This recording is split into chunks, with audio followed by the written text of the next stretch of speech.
Hi and welcome everyone to Roo Hammer's weekly NRL round review, where we take a look at the round 6 results and give our thoughts and opinions.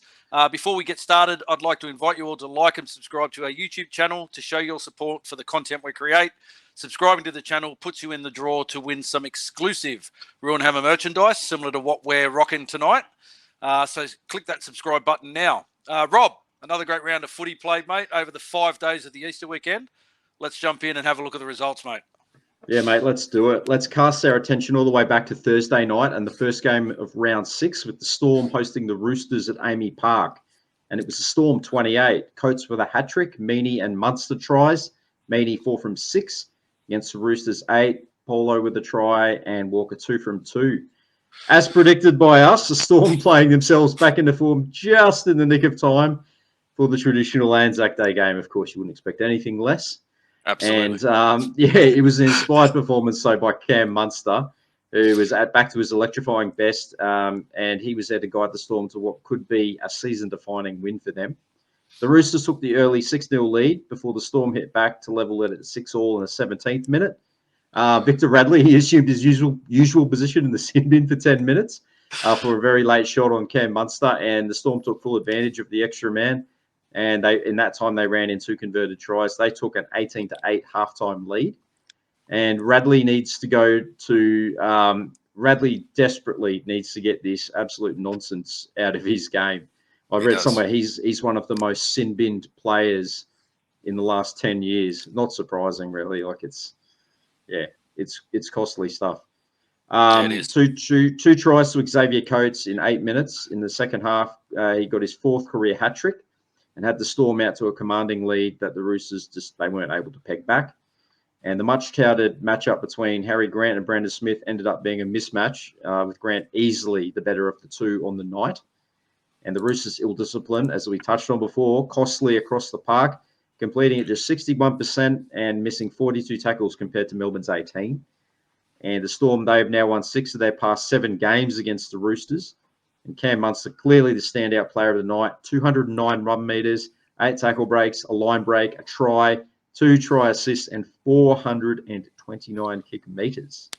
Yeah, massive stats for Cam Munster. A great win from the Storm, as you said, mate. Possibly season-defining. Could be the performance that gets the Storm back on track after a mixed start to the season. And as you said, mate, Victor Radley, he's still making those poor decisions he was making 3 or 4 years ago. He hasn't learned. He hasn't evolved as a player, and he cost the Roosters a real chance in that game, I thought. Friday night, mate, 2 games on Good Friday. It was a traditional Bulldogs versus Rabbitohs at the Core Stadium to kick off the evening's games. It was the Rabbitohs with a massive win. Rabbitohs 50, Mitchell a hat-trick, Campbell Graham a hat-trick, Murray host Walker tries, Mitchell 7 from 10 goals over the Bulldogs 16, Burton a double, Avarillo tries, and Burton 2 from 3 goals. Mate, South came out with some intensity in their opening set, but it was the Bulldogs who scored with their very first touch of the game. Jacob Kiraz sending Jake Avarillo away on an 80-metre run to the try line. The Dogs, they lost the fastest man on the planet in the 10th minute to a lower leg injury, which forced a backline reshuffle. And it's always hard replacing a winger when you don't carry an outside back on the bench. South leveled the score with a try to Murray, and then a penalty goal from Mitchell put the Rabbits ahead 8-6 in a period where South looked to have shifted the momentum in their favour. Latrell Mitchell playing in his milestone 150th NRL game. He scored a try-double with a minute of each other to blow the score out to 20-6. Then a try to Jacob Host saw the Bunnies leading 26-6 at halftime. The Bulldogs, taking inspiration from the Warriors last week, thought they still had a chance to get back into the game, and a try to Matt Boynton gave the Bulldogs hope midway through the second half. But when Jacob Preston was sent to the sin bin for a hip drop tackle on Isaac Tuitupo-Thompson, any hope of a comeback was eliminated. Tuitupo-Thompson left the field with an ankle injury as a result of the hip drop tackle. Tries to Walker, a third to Mitchell for the match, and then Campbell Graham, all while the Dogs were down to 12 men, pushed the Bunnies out to a convincing win. Latrell Mitchell involved in everything, mate. 188 run meters, 4 tackle breaks, 3 tries, 2 try assists, and 7 from 10 with a boot for a personal tally of 26 points. A brilliant performance in his milestone game. Outstanding, and it just shows how important Addo Carr is to that Bulldogs side, because they had all the momentum in the ascendancy. As soon as he went off, they kind of dropped their bundle. So it was interesting how important a winger is to their side. Yeah, it did cause a bit of a shift. I think Alamotti ended up going out to a wing and Yeah, it did. not really playing there.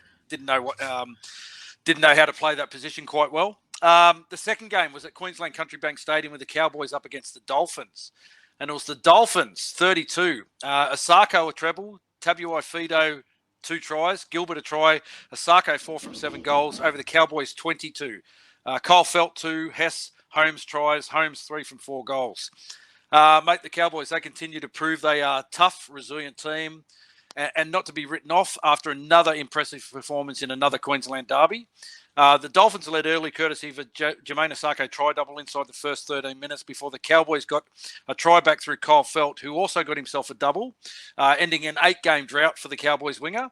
The Hammer kept up his impressive try-scoring feats of 2023 with a try in each half, and Jermaine Asako with a third try in the second half to record his first career hat-trick, which I was surprised. I thought he'd scored a couple of hat-tricks, but that was his first career hat-trick, repaying the faith that old man Bennett has shown in him, bringing him back from the NRL scrap heap.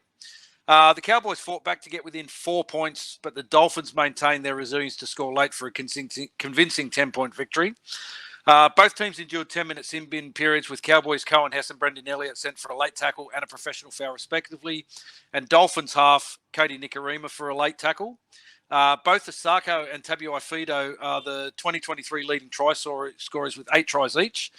Jeremy Marshall-King, a welcome return for the Dolphins with 2 try assists, 75 run meters, 4 tackle breaks, and 41 tackles. And Griffin Neem, a shining light for the Cowboys, the big man playing 80 minutes on an edge for 116 run meters, 3 tackle breaks and 30 tackles. He's now out for an extended period with an injury, a fractured throat, I think they were saying. So he's going to be missing. Mate, the Cowboys, they're just struggling to find form. Find that they had great form in 2022, but with only a 68% completion rate, 45 missed tackles and 13 errors, Toddy's seemingly without answers for the Cowboys' poor start to the season. Okay. Yeah, the Cowboys travel to New Zealand next week. I hate playing these seemingly struggling teams like we did last week. They're only a favourable ref's decision away from turning it around and getting their season started. As we said, yeah, too much class in that Cowboys team to not be winning games. Exactly. All right, so yes, on to Super Saturday, which kicked off with the Panthers versus Sea Eagles at Bluebet Stadium in Penrith. And speaking of getting your season back on track, the Panthers 44, Edwards with 4 tries, To'o, Sorensen and Cleary tries, Cleary 8 from 8, Sea Eagles 12, and Saab Trebojevic tries, Cherry Evans 2 from 2. Yeah, look, a dominant first half performance saw the Panthers race away to a 32-0 halftime lead on the back of some very poor left edge defense from Manly. That saw Dylan Edwards score his first career hat-trick in the opening 30 minutes. Penrith was 71% possession and completing at 95%, and they were ruthless in directing their attack at Manly's rookie half, KO Weeks, and he was put under enormous pressure from Nathan Cleary and Dylan Edwards.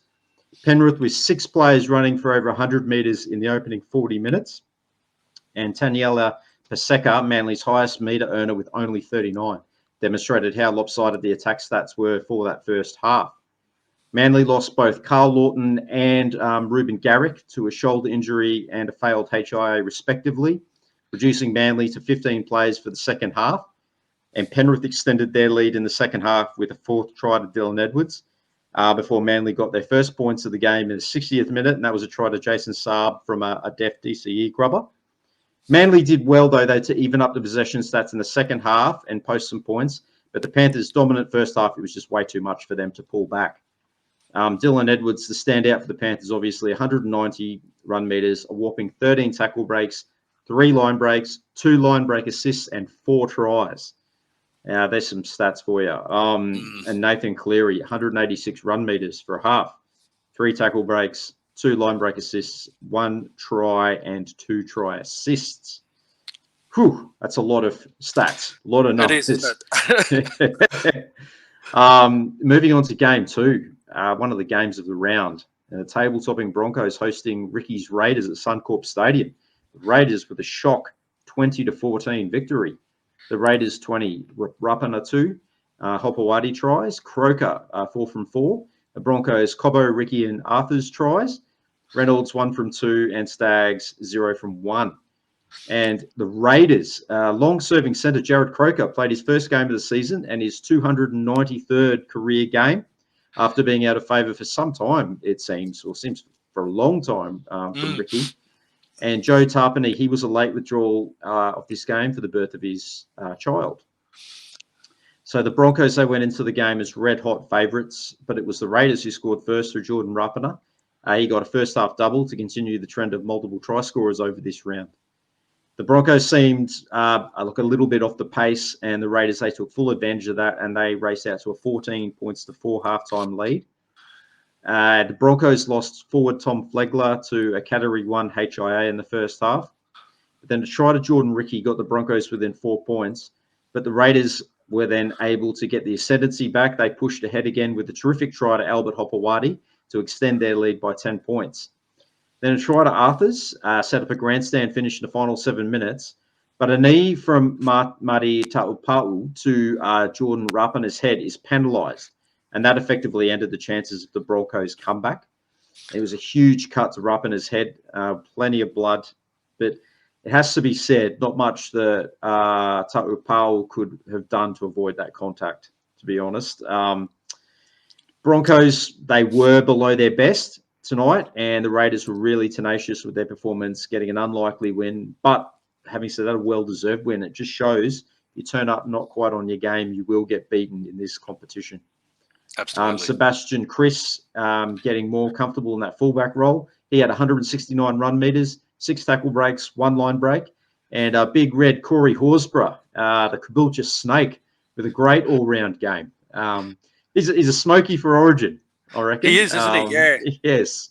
He's been one of their best players all year, and coming off a couple of strong years, actually. So we'll see how that goes. But yeah. Payne Haas, the best of the Broncos, 209 run meters, 68 post-contact, 6 tackle breaks, 5 offloads, and 29 tackles. Yeah, he's a machine, Payne Haas. Yeah, good stats every week. And in reference to Corey Horsburgh, that's one thing about Queensland, isn't it? That they do pick guys on form. Yes, whereas yeah, absolutely. New South Wales don't tend to do that. New South Wales tend to pick on reputation. But yeah, Queensland always pick on form. So if he keeps Smoky going the way the he's bench. going, if he keeps going the way he's going, he is a smoky for the bench. And his flaming red hair will look great in a maroon jersey, I reckon. Oh, we do love a red. As I said to you before, we love a redhead in Queensland. Fatty Wharton, Brett Dallas. Yep. Yeah, absolutely. Mate, Easter Sunday footy kicked off with the Titans up against the Dragons at Seabus Super Stadium on the Gold Coast, and also Titans 20 tries to Campbell, Sami and Sexton. Boyd 4 from 4 goals over the Dragons 18. Lomax from Ravalawa and Hunt tries. Lomax 3 from 4 goals. Mate, this was an entertaining game. It was an entertaining first half with both teams prepared to chance their arm in attack. An early sin bin in this game, Francis Molo sent for 10 for a dangerous tackle in the 3rd minute. But the Titans were unable to take advantage of that extra man. Zach Lomax, he got the opening try of the match for the Dragons in the 19th minute through some aerial acrobatics off a Ben Hunt kick. Lomax always good under the high ball. The Titans hit back 3 minutes later, a try to Jaden Campbell off the back of some strong carries in good ball from Mo Fodawaker and Big Tino. A bit of a scuffle late in the first half with both Jaden Sue and Aaron Clark lucky not to be sin-binned for their involvement. Sue a 3rd man in, and I'm pretty sure Aaron Clark threw a punch that was not picked up. The Titans with the penalty, they took a 2-point lead, but a penalty at the other end saw the Dragons tie the scores up 8-all at halftime. An early second half try to Michaeli Ravalawa gave the Dragons a 6-point lead, but the Titans hit back through Philip Sami, who scored, having his best game in Titans colours for quite some time. Both teams with opportunities to score points, but the scrambling defence from both teams was pretty good in this game. Ben Hunt with a try in the 75th minute looked to have secured the win for the Dragons, but sexy Toby Sexton, filling in for the injured Kieran Foran, with a show and go, he scores for the Titan, and Tanner Boyd's conversion secures a well-deserved win for the Titans. UK Super League import Cruz Leeming made his NRL debut less than a week after arriving in the country and could be the answer to the Titans' problems in that hooking role with the ongoing injuries they've got there. Mate, Philip Sami, he was outstanding for the Titans with 275 run meters, 48 post-contact, a massive 17 tackle breaks, 3 line breaks, and a try in a career-best game. And for the Dragons, Ben Hunt, he was the best for the Dragons with 118 run meters, 5 tackle breaks, a try assist, and 339 kick meters. So no acclimatization required for Cruz? No. He's not Johnny Bateman, and he's not at the Tigers. 5 days was enough. He arrived on Monday and he played on Sunday. So, and he's been named again this week. So yeah, no acclimatization needed on the Gold Coast. Weather conditions, Gold Coast to England must be pretty similar. Yeah, I imagine so. Yeah. The second game was our One New Zealand Warriors travelling to McDonald Jones Stadium to take on the Knights. Unfortunately, it was the Knights 34, Greg Marzu with 2, Dom Young, Frizzell, Crossland, Kurt Mann tries, Miller 5 from 6 goals over the Warriors 24. Pompey 2, Cossey, Ford tries, Johnson 4 from 4 goals. Mate, the Warriors' poor game starts finally caught up with them. They were unable to pull back a convincing lead that the Knights had going into that second half.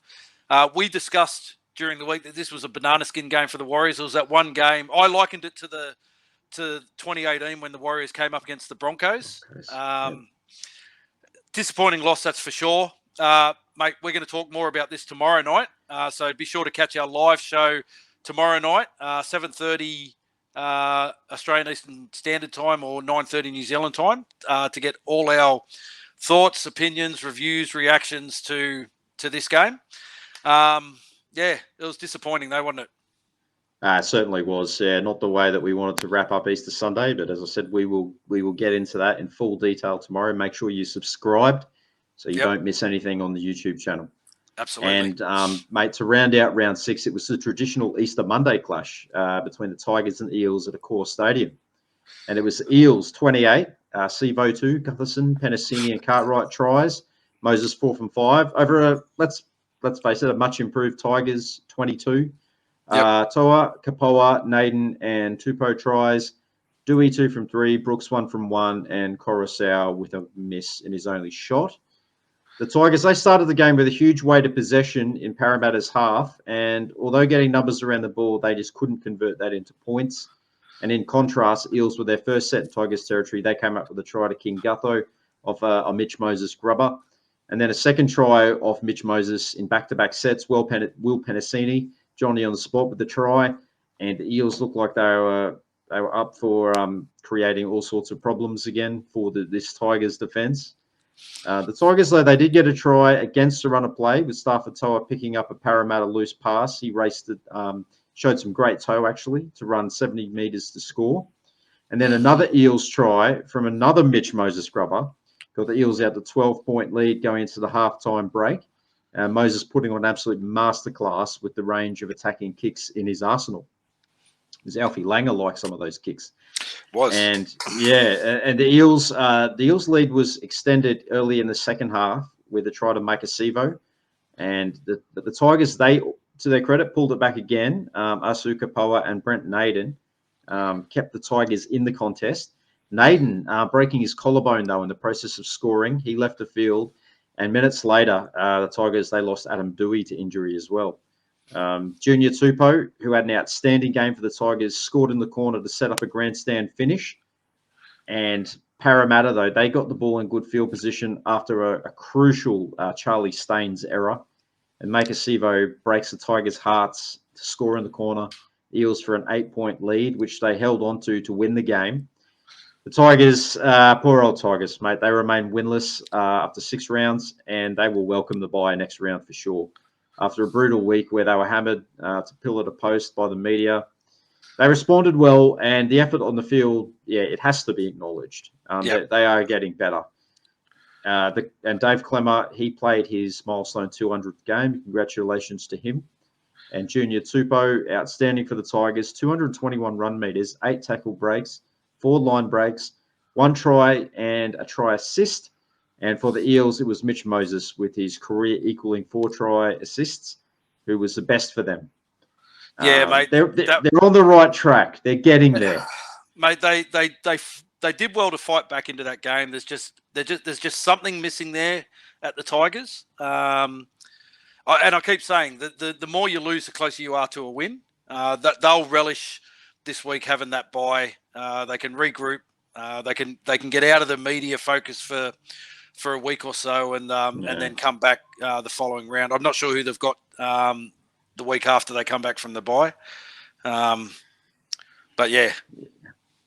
Yeah, well, speaking of the bye, it was the Sharks that had the bye for this round as well. Yep. So the NRL, after 6 rounds, looks a bit like this. So despite the loss, the Broncos, they remain at the top of the table on 10 points. Wins by the Panthers, Storm, and Dolphins see them all move into the top 4 on 8 points. The Warriors lost to Newcastle, sees them remain on 8 points, but drop out of the top 4 for the first time this season into 5th spot. The Titans win over the Dragons, sees them move into 6th, and the Roosters in 7th. And the Knights, with their win over the Warriors, they move into 8th. The Sea Eagles drop out of the top 8 in 9th place. And then the Rabbitohs in 10th, Sharks in 11th, Dragons in 12th, and the Bulldogs in 13th. They're all on 6 points. The Eels' second win of the season moves them up to 14th, and the Cowboys are 15th. And the Raiders, despite the win, remain in 16th, with the West Tigers still winless after 6 rounds and 4 points adrift now. But they do get their first competition points next round, courtesy of the bye, as we've touched on. Small victories, mate. Yeah. Warriors dropped to 5th, but still in the top 8.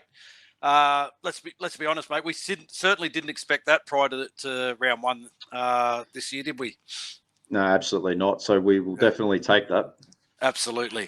All right, don't forget, as we said, this coming Wednesday, tomorrow night, we'll be doing our full review of the Warriors' loss to the Knights in our live show. That'll be 7:30 p.m. Australian Eastern Standard Time, 9:30 p.m. New Zealand Standard Time. And please, if you're a fan of our content, make sure you like and subscribe to the YouTube channel so you don't miss any of our stream content. Other ways to show your support of us is to subscribe to our Patreon program. The links will be provided in this video description, or head to our Redbubble store and grab yourself some exclusive Roo Hammer merch. Plenty of designs to choose from, honouring our past legends of our club, current stars, as well as some really good novelty prints, reliving some memorable moments. The link to the store will also be in the description below. Well, that's it for this video, and we look forward to seeing you all on Wednesday night. Thanks. Thanks a lot, guys.